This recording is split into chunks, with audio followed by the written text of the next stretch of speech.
আলী বলেন রাদিনা কিসমাতাল জব্বার ফিনা, রাদিনা কিসমাতাল জব্বার ফিনা, লানা ইলমু ওয়ালিল আদাই মালুন ফাইন্নাল মালা ইয়াফনি আন করিবিন ওয়া ইন্নাল ইলমা ইয়াবকা লা ইয়াজাল। অসংখ্য উলামায়ে কেরাম আছে, লজ্জায় কারো কাছে হাত পাততে পারে না, কাউকে কিছু বলতেও পারে না, নিজে উপর দিয়া ভালো একটা জামা পরে, পরিবারের অবস্থা বেশি ভালো না, ঘর থেকে পানি পড়ে, এরকম লক্ষ লক্ষ উলামায়ে কেরাম আছে। 2 নম্বর শ্রেণীর ওই সমস্ত লোকেরা যাদেরকে শুধু কোরআন ও হাদিসের জ্ঞান দেওয়া হয়েছে।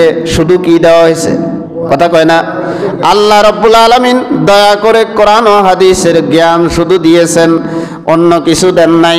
ওয়ালাম ইয়ারযুকুহু মালান, দুনিয়ার কোন সম্পদ তাদেরকে দেন নাই। এজন্য আমি প্রথমে বলেছিলাম, হযরত আলী বলেন রাদিনা কিসমাতাল জব্বার ফিনা, রাদিনা কিসমাতাল জব্বার ফিনা, লানা ইলমু ওয়ালিল আদাই মালুন ফাইন্নাল মালা ইয়াফনি আন করিবিন ওয়া ইন্নাল ইলমা ইয়াবকা লা ইয়াজাল।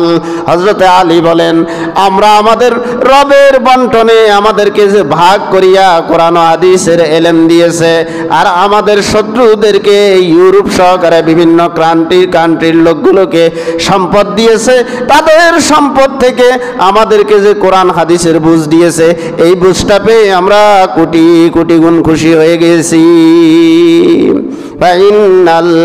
ফাইন্নাল মালা ইয়াফনি আন করিবিন ওয়া ইন্নাল ইলমা ইয়াবকা লা ইয়াজাল। ও দুনিয়ার মানুষ, সম্পদ যদি 100 কানি রেখে যাও, তোমার পরবর্তী জেনারেশন যদি আকাম্মা হয়, বসে বসে বিক্রি করে খাবে, তোমার জন্য 1 টাকাও দান করবে না। সম্পদ শেষ হয়ে যাবে, কোরআন ও হাদিসের জ্ঞান কিয়ামত পর্যন্ত থাকবে। সুবহানাল্লাহ। কে বলেন? হযরত আলী। কে বলেন? 2 নম্বর লোকের কথা রাসূলুল্লাহ সাল্লাল্লাহু আলাইহি ওয়াসাল্লাম বলেন, এমন ব্যক্তি যাকে শুধু কি দেওয়া হয়েছে? কথা কয় না। কোরআন ও হাদিসের জ্ঞান দেওয়া হয়েছে। ওয়ালাম ইয়ারযুকুহু মালান, দুনিয়ার অন্য কোনো সম্পদ দেওয়া হয় নাই। অসংখ্য উলামায়ে কেরাম আছে, লজ্জায় কারো কাছে হাত পাততে পারে না, কাউকে কিছু বলতেও পারে না, নিজে উপর দিয়া ভালো একটা জামা পরে, পরিবারের অবস্থা বেশি ভালো না, ঘর থেকে পানি পড়ে, এরকম লক্ষ লক্ষ উলামায়ে কেরাম আছে, কারো কাছে লজ্জায় কিছু বলে না। আসেনি? আছে কি নেই? আছে। হুয়া সাদিকুন নিয়া, কিন্তু তার নিয়ত বিশুদ্ধ। আল্লাহ কোরআন হাদিসের জ্ঞান দিছে। কয় নম্বর ব্যক্তির আলোচনা চলে? রাসূল কয় নম্বর ব্যক্তির আলোচনা আপনাদেরকে শুনাইতেছে? 2 নম্বর। 4 নম্বরের ভিতরে আমি শুনাইতেছি কয় নম্বর? 2 নম্বর। হুয়া সাদিকুন নিয়া, তার নিয়ত কি? বিশুদ্ধ। নিয়ত কি? বিশুদ্ধ। ইয়াকুলু লাউ আন্না লি মালান লা আমিলতু বিআমালি ফুলানিন, সে মনে মনে বলে, হায় রে আল্লাহ রাব্বুল আলামিন আমাকে ইলম দিয়েছে, সম্পদ দেয় না, সম্পদ দিলে আমি বছরে 1 বার যাকাত দিতাম। এটা নিয়ত করছে আর কি, মনে মনে ভাবে, মনে মনে ভাবে, কিন্তু তার সম্পদ নাই, দিতে পারে না।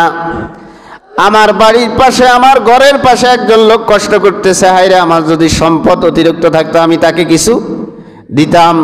বিআমালি ফুলানিন ফাহুয়া বিনিয়াতিহি, রাসূলুল্লাহ সাল্লাল্লাহু আলাইহি ওয়াসাল্লাম বলেন তার নিয়ত বিশুদ্ধ হওয়ার কারণে ফাজরুহুমা সাওয়া, আগের যেই ব্যক্তির এলেমও ছিল আবার সম্পদও ছিল, এলেমও ছিল সম্পদও ছিল, আত্মীয় স্বজনের খোঁজ খবর রাখতেও পাইত, উনি সম্পদ নাই, এলেম আছে, আত্মীয় স্বজন মূল্যায়নও করে না, খোঁজ খবরও নেয় না। উনি মনে মনে ভাবে আমার যদি থাকতো তাহলে আমি আমার বোনের বাড়িতে 3 বার যাইতাম, 2 বার যাইতাম সপ্তাহে, আত্মীয় স্বজনরে দেখতাম, হায়রে আমার টাকা নাই আমি যাইতে পারি না।